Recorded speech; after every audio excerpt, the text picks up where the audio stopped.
in Matthew chapter 22. We're just going to jump right in where we left off at verse 15. I want to do my best to get through chapter 22 tonight, and that gets us to a good stopping point if we can cover that ground. That's a lot to cover, but the first 14 verses we covered last week, dealing with this parable that Jesus tells about the supper. Well, that was a little bit. Oh, I'm looking at the wrong chapter. I was thinking, I know we talked about that. The wedding supper. I was looking at chapter 23, and I'm thinking, no, I know what we talked about last week. We wrapped that up last week. I was looking to make sure I didn't have anything left that I wanted to mention about that. This is what I was going to say, just kind of the connection going into the rest of this chapter, the next section. He concludes that parable. Many are called, but few are chosen. The grace of God that brings salvation has appeared to all men, Titus 2:11. But that grace teaches us that denying ungodliness and worldly lust, we should live soberly, righteously, godly in this present age. Not everybody obeys the teaching of grace.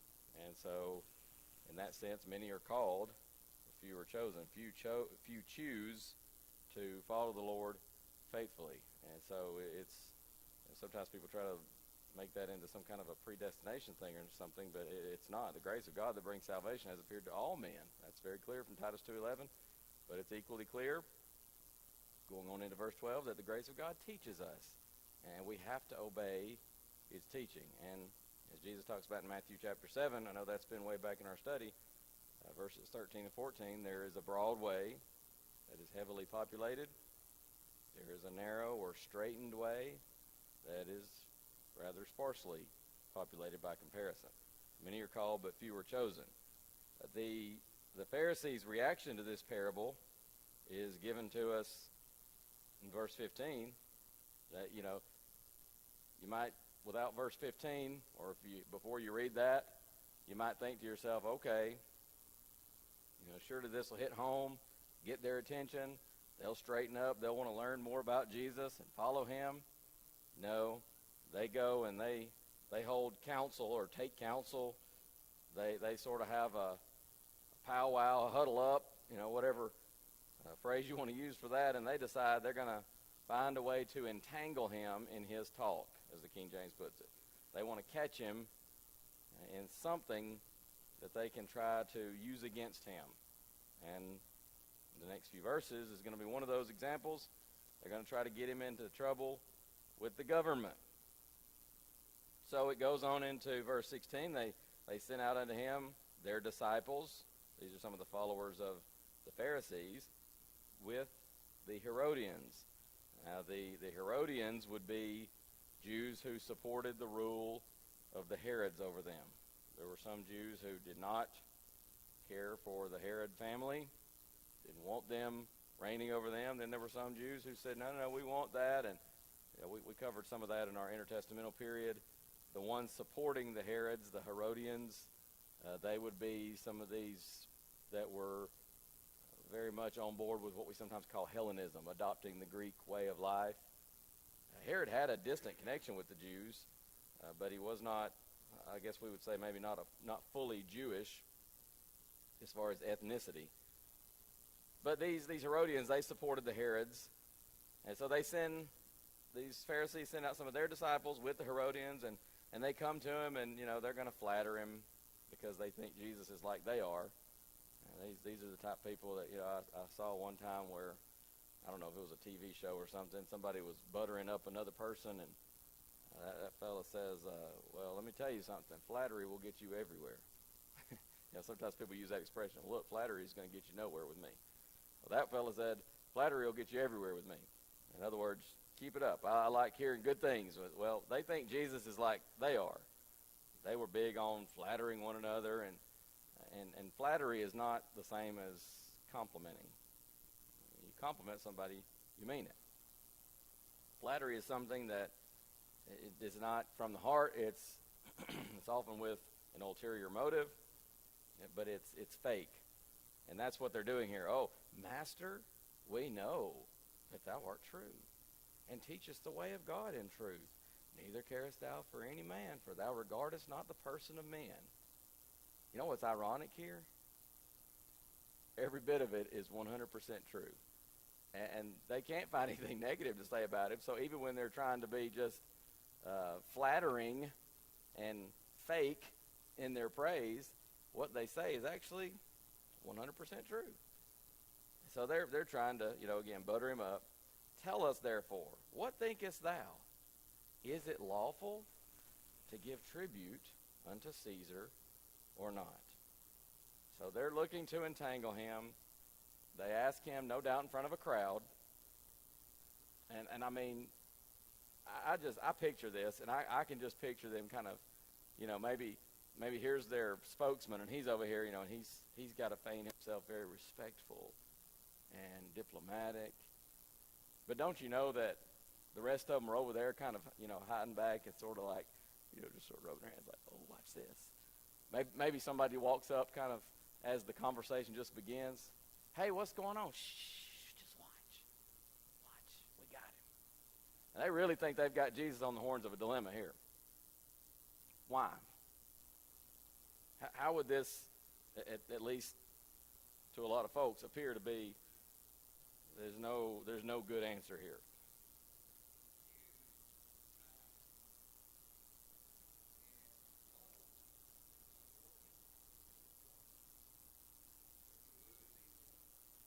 Yeah, the Jews, as Tim pointed out, they hated Rome. They hated the Roman rule. No doubt they loved the peace of Rome. They loved, I'm sure, the Roman roadways and things like that. They hated Roman rule because you're under Roman rule. Guess what you're sending to Rome? At least every year, ever so often, taxes. Nobody likes taxes. Do any of you guys get excited about paying your taxes? We still don't like taxes, do we? Miss Joni, do you get excited at tax time? What did she say? Glad it's over. I tell you what, we were out. Billy and Cindy and Reagan and I were going to make some a visit or two Monday. We were going to go see Miss Reba Carroll, and she woke up wasn't feeling good, so we swung by Waterworks and just said hey to Miss Sherry, and we said, well, while we're over here, we could say hey to Miss Joni. And I said, I don't think that's a good idea. I said she might. And I remembered, I don't know if you remember this, Joni, but Bob and I one time we were over there. We didn't realize it's middle of tax season, and we just said, let's go say hey to Miss Joni. And she said, she kind of said hey, and she said, look, guys, I really wish I could talk, but it's tax season. We were like, uh-oh, yeah, that's right. We didn't really think it's getting toward middle of April. But, nobody likes paying taxes, right? It's just nobody enjoys it. The Jews especially hated it with Rome because the obvious nobody likes paying taxes. But Rome was a pagan government. They are an idolatrous government. And they were big on all of their idols. And so to a Jew, that was doubly abominable. So, if Jesus says, oh yes, pay your taxes, now the people are going to be kind of going, I don't know about this guy now. I thought he was somebody special. Seems like he's got a lot of good teaching, but I don't know about that. Not that Jesus cared what the people think, but this is how the Pharisees are working this out, and the Herodians are working this out in their mind. They also know that, what does Mark tell us in his account? Who heard Jesus gladly? The common people. And the people take him for a prophet. So that's one of the Pharisees' biggest problems. And it's one of the reasons why sometimes when they want to lay hands on him and arrest him, seize him, they don't do so. Why? Because they fear the people. So if we can somehow turn the tide of public opinion against him, well, now we've made our job a little easier. So if he says, sure, pay your taxes, then the people are going to be upset. But, as Tim also pointed out, Rome doesn't play around. You pay your taxes, or we squash you. That's pretty much what it comes down to. So if he says, oh no, pagan government, idol-worshiping people, don't pay those people anything. Don't give them 1 red cent. Well, now he's in trouble with Rome. In fact, Luke, I don't think I told you this when we started this section, but the parallels are in Mark 12, 13 through 17, and Luke 20, 20 through 26. But Luke 20, verse 20 says, they watched him and sent forth spies which should feign themselves just men. Feign themselves just men. They're pretending. They're playing a role. Guess what? They ain't just men. They're crooks. And they're dishonest, and they've shown that time and time again. But they feign themselves just men, that they might take hold of his words, that so they might deliver him unto the power and authority of the governor. So they're kind of hoping he'll say, no, don't pay taxes. They can get him in trouble with Rome. But just in case he happens to say yes, well, all the same to us, because then the people are going to be upset. So they really think they've got him, as we said, on the horns of a dilemma. They butter him up and they say all these things that are 100% true. Is Jesus true? Absolutely. He is fair toward all. He has one standard of truth for all men. In fact, that standard of truth is the Word of God. Thy word is truth. John 17:17. And not only that, Jesus is the Word incarnate. The Word became flesh. John 1:14. And he's going to say in John 12:48, he that rejecteth me, receiveth not my words, hath one that judgeth him. The word that I've spoken, the same shall judge him in the last day. And so Jesus is the Word. He has one standard of truth. He is the standard of truth. In fact, he'll say again, John 14:6, I am the way, the truth, and the life. They say, you teach the way of God in truth. Again, a true statement. He came to do, to teach, and to obey the will of the Father. He says, my doctrine is not mine, but him that sent me, John 7:16. He always did the will of the Father. John 8:46. Which of you, Jesus says, convinceth me of sin? I think I've said it before here at Bremen. I've said it at other places I know, but I'm pretty sure I've said it here too. That statement alone in John 8:46 is amazing to me, because not a single one of us could stand before an audience of people who even halfway knew us and say, here I am. Can anybody convict me of a single sin in my life? We sure wouldn't say it in front of our spouses, the people who know us the best, because they know us, our best of friends, our close family members. They know us, warts and all, as we say. But Jesus stands before people who he'd been around, he'd taught around, they knew him, and he says, here I am. Which of you convinces me of sin? But if I say the truth, why do you not believe me? In other words, let's lay it out if you got a reason not to believe me. Otherwise, well, why are you not listening? So he did. He did the truth. He taught the way of God in truth. The guy said, you regard not the person of men. That's true. Jesus, God, are impartial. We want salvation for all. In fact, Acts chapter 10, Peter's going to say of a truth, I perceive that God is no respecter of persons. But in every nation, he that feareth him, worketh righteousness, is accepted with him. You obey God. You do what God says. God's not saying, well, I don't really care about anybody but the Jews. We sometimes mistake the Old Testament focus on the Jewish nation as, well, that's the only people God loves. That's not the case at all. In fact, there's a lot of dealings God has with other nations in the Old Testament. But the main focus is on Israel, because that's the nation through whom the Messiah came. But God he's fair. He's just. So was Jesus. And so they asked this question, portraying themselves as just men. And getting back again to Luke's account, in verse 23, it says, he perceived their craftiness. Jesus perceived their wickedness, is how Matthew records it. So either way, their underhandedness, another synonym we could use there. He knows, because he's God in the flesh, he knows exactly what they're doing, and he calls them out on it. Why tempt you me, you hypocrites? And so he says, of course, and you're probably familiar with this account, show me the tribute money. So they bring a penny.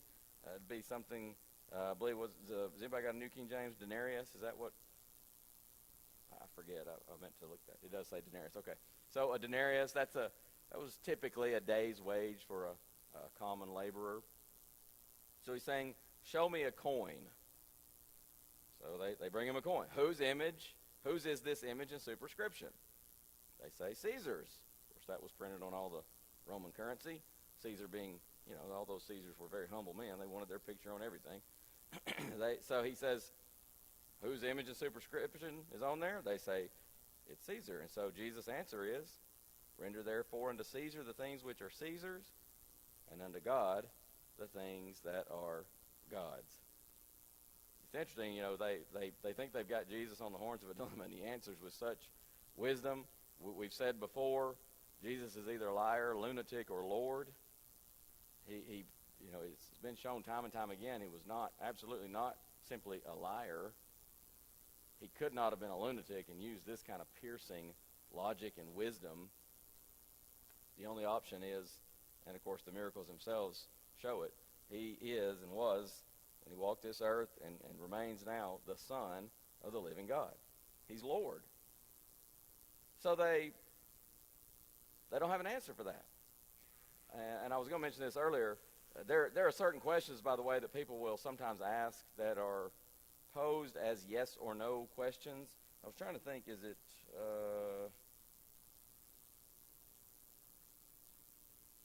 well, I just lost the place. I was looking at Luke 20 just a moment ago.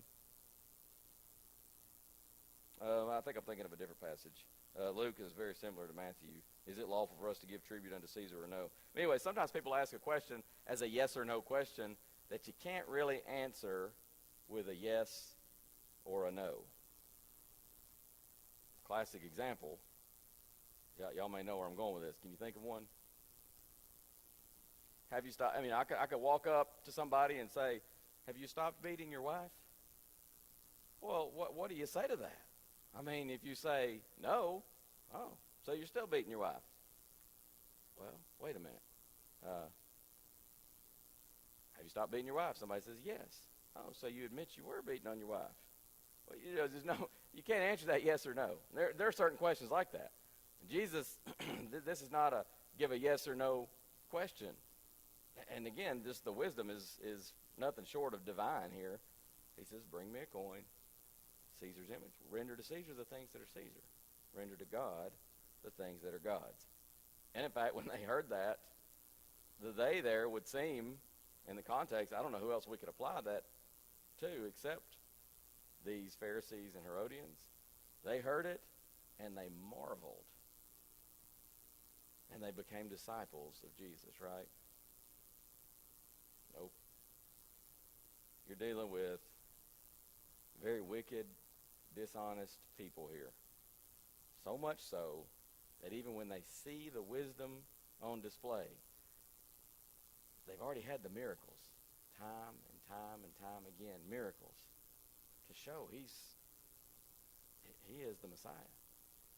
Now they have wisdom that can only be of a divine nature, and even that. And even they sit there and they marvel. But instead of admitting he is far more righteous than we are, they just leave him, and they went their way. But they're not done with him, these Jewish leaders. Now a different group's going to come to him, because you're going into verse 23. Same day. This is on the same day. Here come the Sadducees, which say that there is no resurrection. So they say there's no resurrection. That was kind of a trademark of the Pharisees, and different passages. There's a passage in Acts 23:8 that mentions the Sadducees not believing in the resurrection. So here come the Sadducees, and they want to try to take their shot at entangling Jesus in his talk. And so they say, they quote here from Deuteronomy, I wrote it down, 25 verse 5. And so they present this special case. Moses said, if a man die having no children, his brother shall marry his wife and raise up seed unto his brother. So here's a man, he marries a woman, but the man dies, and he doesn't have any children, particularly sons, to carry on his name. It was a big deal in their culture. And so what would happen in that scenario is his brother would marry that woman. And he would raise up seed, offspring, in the name of his brother who had died. So they say there were 7 brethren.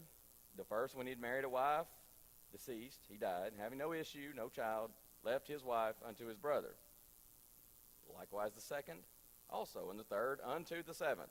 And last of all, the woman died also. Therefore, in the resurrection, whose wife shall she be of the 7? For they all had her. They say, well, they don't believe in the resurrection, of course. They say that, we got a conundrum for Jesus here. Again, you can almost see the hands rubbing together. We got him this time. How's he going to answer that? Pharisees are no doubt over there kind of staying a little bit aloof because they're going, they don't even believe in the resurrection. But, hey, maybe they'll get Jesus this time. As we've said before, the enemy of my enemy is my friend. That's how some people operate. And so, I'm also like the one preacher that said, I can't remember, it might have been Brother Billy Bland that said it to us in preacher school. He said, I think if I'm that 7th brother, I'm just gonna say, hey, pass. Something wrong with this lady. Everybody she marries dies.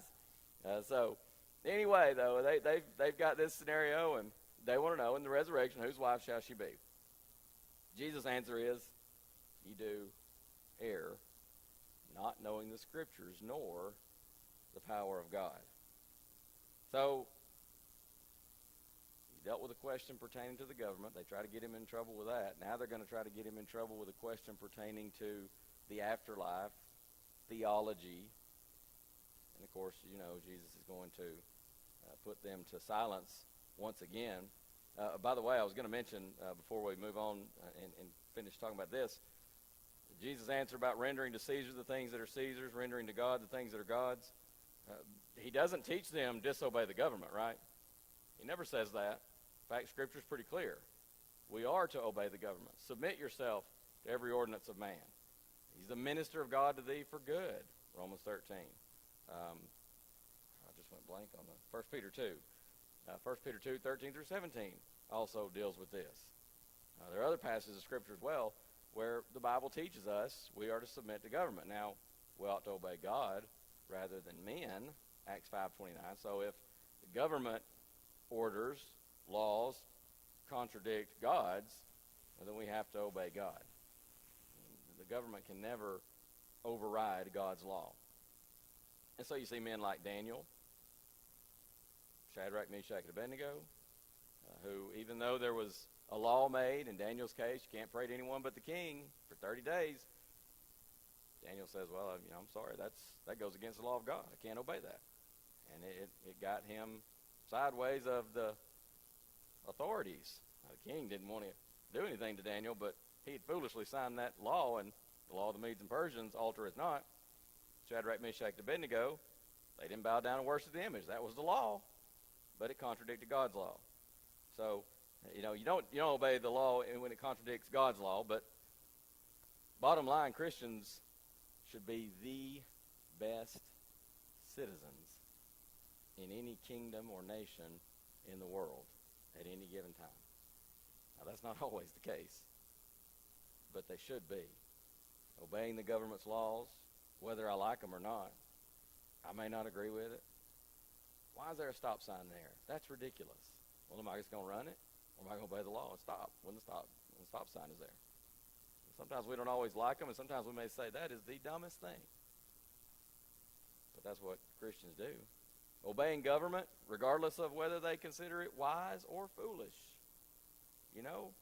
This may come as a shock to you, but sometimes we have some really foolish people in charge of this country. I know, shocking.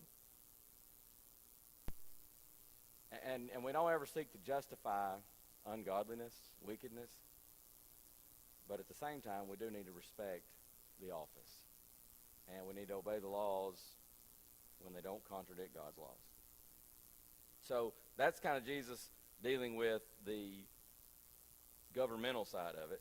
Now here he's got a question that's more of a theological question.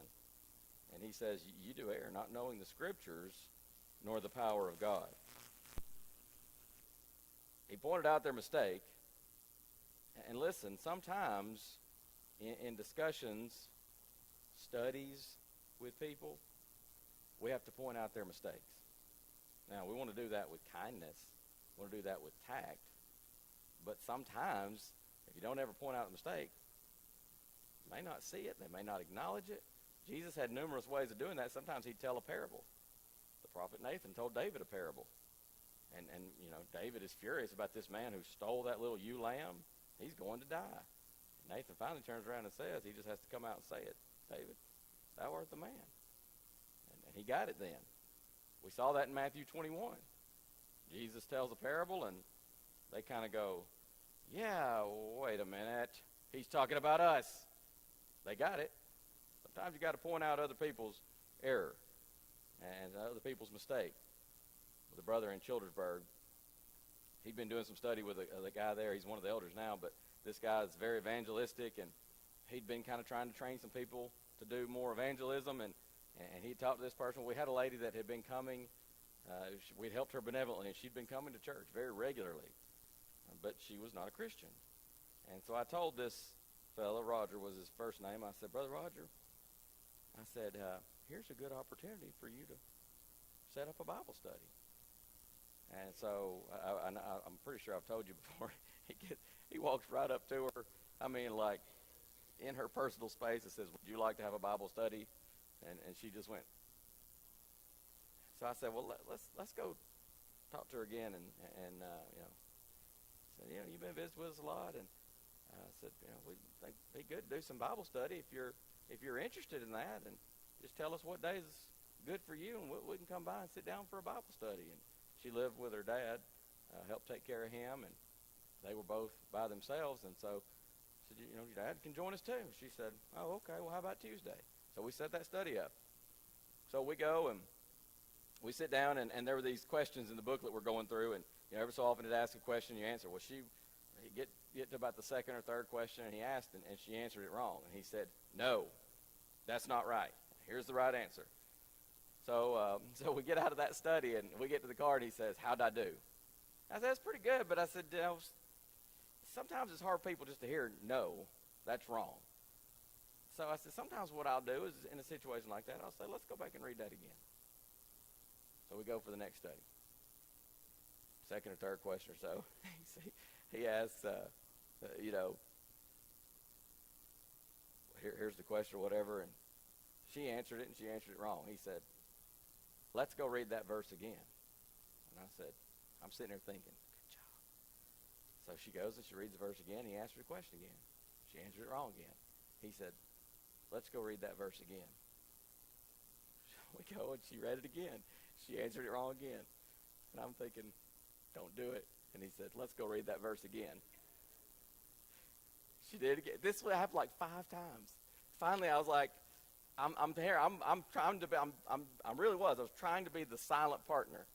And finally I was like, I think what the question is asking is, and I kind of tried to reword it, and then she's like, oh, okay. And she got it. She got the right answer. So we moved on. But, sometimes you do. You eventually, at some point, you're going to have to say, all right, well, you got to point out the error. And that's what Jesus does here. Sometimes you got to do that. Tim, you were going to say something just a second ago.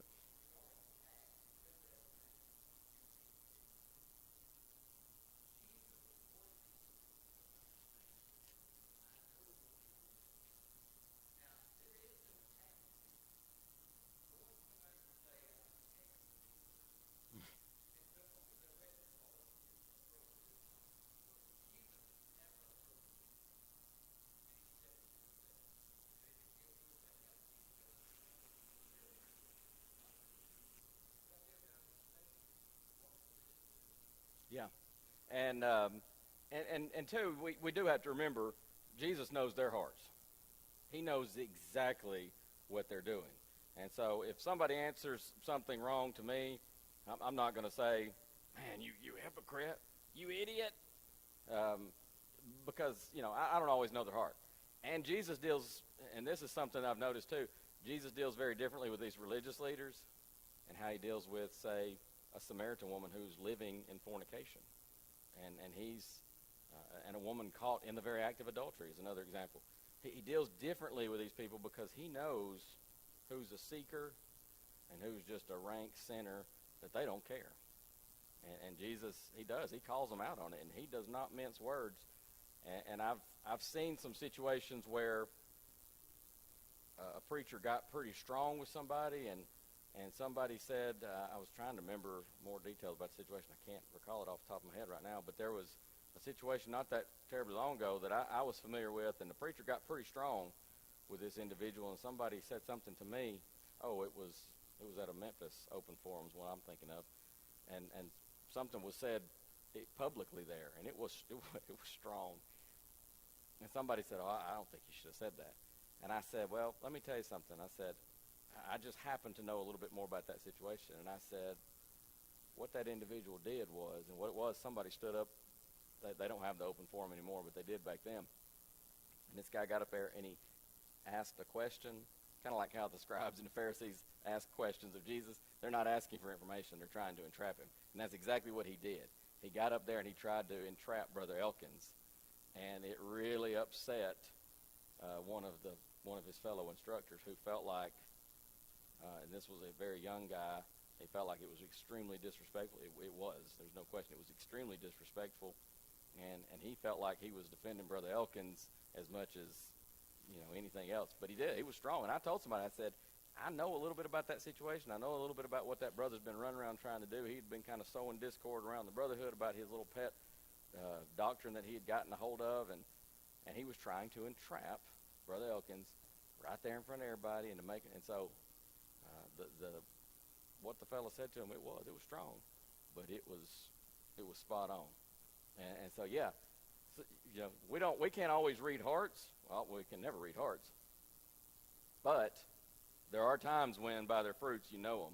And when you see somebody that's dealing dishonestly, and sometimes I listened to a debate years ago that Brother Guy in Woods had with a United Church of God or United Pentecostal preacher, one of those. But a lot of it was dealing with miracles and things like that. And Brother Woods was so gentle and tactful and meek. But as that debate progressed, that guy got more and more belligerent, and he got disrespectful. And Brother Woods got pretty stout toward the end of that debate, and really was very forthright with him toward the end and with the audience about that stuff. And he even got forthright with the audience one time, because they did a couple of nights at the congregation there. It was in Kennett, Missouri. It was back, I think, before I even discovered America. I want to say it was like in the 60s. But they did a couple of nights at the congregation of the Lord's Church, and they did a couple of nights at wherever he was debating, that guy's church building. And the audience, I don't know if he had put them up to it or what, but they started a lot of hooting and hollering and clapping and stuff. And Brother Woods he finally just called him out on it. He says, because he had asked them very nicely if they would please refrain from that, and he did. He called him out. So yeah, there are times, and there are times when you just have to point out people's error, and sometimes when it's somebody you're dealing with that is showing themselves to be dishonest, they're showing themselves not to be approaching things in the right way. Sometimes you got to do it very forthrightly and strongly. So Jesus points out their mistake. He says, you do err not knowing the Scriptures. And that's ironic, because these people think they are the experts in the Scriptures. That, I guarantee you, stung them. I mean, it's like some guy that thinks he's, Mr. Expert Preacher. And somebody says, I don't know that you know the book at all. What? Like Jerry Clower when he told John he couldn't climb that tree. Y'all ever heard that? He asked me about that later. I'll tell you about it. But old John was stung when Jerry told him, said, I don't know if you can climb that tree. He said, not a tree in this swamp I can't climb. But that stung them. They think they're the experts in the law of Moses. But in fact, they were ignorant. And on another occasion in John 5:39, he's going to say, you search the Scriptures, for in them you think you have eternal life, and they are they which testify of me. You don't know your Bible at all. If you did, you'd be following God's anointed one, the Messiah. So he says you don't know the Scriptures nor the power of God. Does God have the power to raise the dead? Absolutely. They're doubting God's power to raise the dead. So he says in the resurrection. There is going to be a resurrection. When they shall rise is how Mark puts it, Mark 12:25. In the resurrection, they neither marry nor are given in marriage. There are no marriage relationships in the resurrection, in other words. Jesus next quotes from Exodus 3:6, which records what God once said there to Moses, I am the God of thy father, the God of Abraham, the God of Isaac, and the God of Jacob. Here again, Jesus cannot be lunatic because he's going to make a piercing, sound logical argument simply based on the tense of a verb. And he says, just picking up there in verse 31, as touching the resurrection of the dead, have you not read that which was spoken unto you by God, saying, I am the God of Abraham, and the God of Isaac, and the God of Jacob? Notice, I am. He didn't say I was the God of Jacob, but bless his heart, he's dead now and gone. Just like Rover, dead all over. He says, I am the God of Abraham, Isaac, and Jacob. And then Jesus says, God is not the God of the dead, but of the living. As he often did, Jesus asked them, have you not read? Of course, he asked that to people before. He wanted people to know God's law, to read God's law, to follow God's law. He still wants that. Though they lived over 1,400 years after the law of Moses was given at Sinai, that law was still binding on them. Now, it was coming swiftly to an end because Jesus is going to nail it to the cross. But the point is, sometimes people say, well, the church was started, Scriptures were written 2,000 years ago. Well, if the law of God is binding, said to be binding on us, and the New Testament is, until he comes again, until the end of time, it's binding. Time's not going to change that. The point Jesus makes here, he said God is their God. He was still their God at the time he spoke with Moses. God is not the God of the dead, but of the living. And since God was still the God of the three patriarchs when he spoke to Moses, they were still living in some form at that time. They were not alive physically, obviously, but their soul, their spirit, lived on. And it's ironic here because Jesus does not directly speak of the resurrection, does he? At least the resurrection of Abraham, Isaac, and Jacob. He simply proved that they continued to live spiritually after death. And if God could cause them to continue to live after death, it's nothing to him to raise the dead. Is there going to be a resurrection? Yes. All the dead will be raised. The hour is coming in which all that are in the grave shall hear his voice and come forth. John 5:28. They that have done good to the resurrection of life, they that have done evil to the resurrection of damnation. There will be a resurrection, but the Sadducees denied it. And so Jesus said, you do err, not knowing the Scriptures nor the power of God. All right, let's go into 23 through 40 here. We really got to, not 23, 34 through 40. We got to cover some ground here if I'm going to finish this chapter. The Pharisees had heard that when the Pharisees had heard that he put the Sadducees to silence, they were gathered together. Again, they don't follow Jesus. They don't say, boy, wow, something about this guy. Maybe we ought to start, examining ourselves and back up and take a look at this thing. No, they gather together. They huddle up again. One of them, which was a lawyer. Mark tells us he was a scribe in Mark's parallel, Mark 12:28 through 34. So this lawyer, expert in the law of Moses, in other words, asked him a question, tempting him to say, Master, which is the great commandment in the law? Jesus said unto him, Thou shalt love the Lord thy God with all thy heart, with all thy soul, and with all thy mind. This is the first and great commandment. The second is like unto it, Thou shalt love thy neighbor as thyself. On these two commandments hang all the law and the prophets. Again, notice who came to ask Jesus questions on this day. This is all same day. You think you've had a bad day? I mean, Jesus is having a bad day here. And he's still dealing with it masterfully. First, the Pharisees come, ask about paying tribute to Caesar. Then the Sadducees come, ask about the resurrection. None of them wants to ask a sincere question. It's all with an evil motive. Now the Pharisees again send somebody to ask Jesus a question. Zondervan Pictorial Bible Dictionary, by the way, gives this term. I mentioned a lawyer is an expert in the law of Moses, but they got this definition. It's a term used to describe a class of men well-versed in the oral and written law whose duty consisted in teaching young men and in deciding questions concerning the law. So it's a good question, but it's not asked with a good motive. He just wants to tempt Jesus. So he wants to know which is the greatest commandment, which is first of all, not first in order. Hey, which commandment was given first? That's not what he's asking. He wants to know what is the great commandment. Can you rank them for me? Prioritize the commandments. Now, we understand there's no commandment of God that we can leave out, right? In fact, the two commandments that he gives here, they're all encompassing. If you love God with all your heart, soul, mind, and strength, well, you're going to be seeking to follow him, and you're going to obey his commandments, and including loving your neighbor as yourself. But he wants to know, what's the great commandment? Jesus answers by quoting from Deuteronomy 6:5. In Mark's account, he also quotes from Deuteronomy 6:4, the Lord your God is one Lord. It's interesting here, Deuteronomy 6:5, that's not part of the Ten Commandments, folks. Exodus 20 contains 10 commandments. They're repeated in Deuteronomy 5. This is not part of the Ten Commandments. Sometimes people say, you ever run across somebody and they say, you just keep the 10 Commandments. That's what's really important. Well, Jesus quotes as the great commandment something that's not even in the Ten Commandments. Some people say, well, the only part of the law of Moses that they placed in the Ark of the Covenant was the Ten Commandments. So that shows how important they are. Well, I'm not saying they're not important, or they weren't to a Jew. Obviously, we're not under that anymore.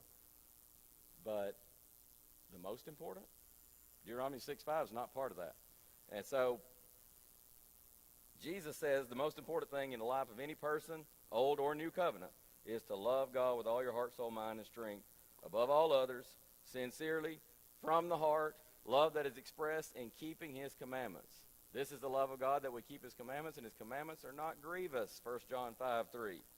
What hypocrisy to sing or to pray how we love Jesus and then just fail to do what he tells us to do, right? Why do you call me Lord, Lord, and do not the things which I say? The second commandment is likened to it. Love your neighbor as yourself. You know what John says, 1 John 4:20? How can you love how can you hate your neighbor, your fellow man, your brother, whom you have seen, and yet turn around and say you love God, whom you have not seen? That's ridiculous. So we got to love God. We got to love our fellow man. Those things encompass the entire Old Testament, the law and the prophets. That's what the Jews would say, the law and the prophets. That means the whole Old Testament. We do that, we're going to be following God faithfully. Remember a lawyer that came to Jesus in Luke chapter 10? Jesus said, what's written in the law, when he wanted to know? And he said, love God with all your heart, soul, mind, and strength. Love your neighbors yourself. And Jesus says what? That's absolutely right. This is not new teaching, in other words. All right, I'm going to stop there. Tim, you want to grab 41 through 46? If you want to do that next or 2 weeks, I'm going to be in a gospel meeting the next class. If not, I can come back to that either way. I'll leave that up to you. But I thought I could get through it, but we're going to stop right there and put a peg at verse 41. Thank y'all very much.